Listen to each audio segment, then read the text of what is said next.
talent is talent is incredibly overrated. Talent is more or less useless without vision, or like Without I'm vision? saying, an agenda. Uh-huh.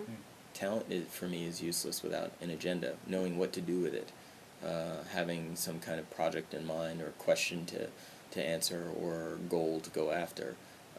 For me, that's more important. And again, this is why for me it's more interesting to, or not even more interesting, but more valuable to dwell on notions of agency or agenda rather than authorship.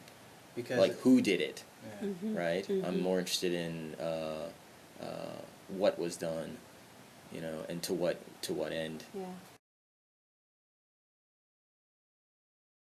I think the kind of agenda that you're talking about is when you have a distinct interest or a passion for something or on some side in a particular case or given a particular question.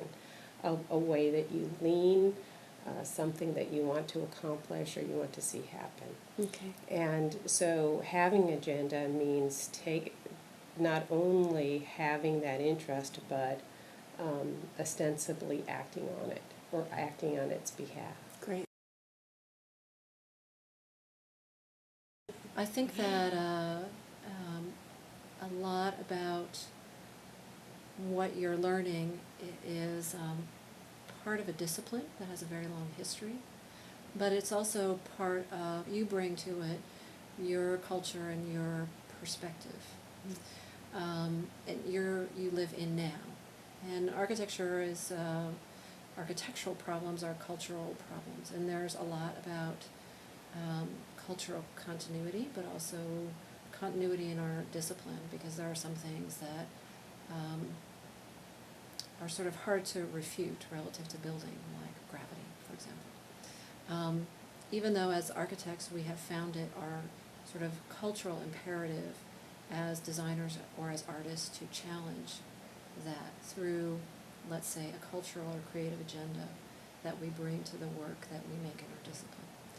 But having said that, as a student, I think that there is part of our role as faculty is to introduce you to the discipline and those things that we can define are related to, let's say, things that you should know in the discipline. I think you're being exposed to some of that now. In terms of your authorship or agency or agenda, that's related to your creative work and a position that you establish as a designer in your work.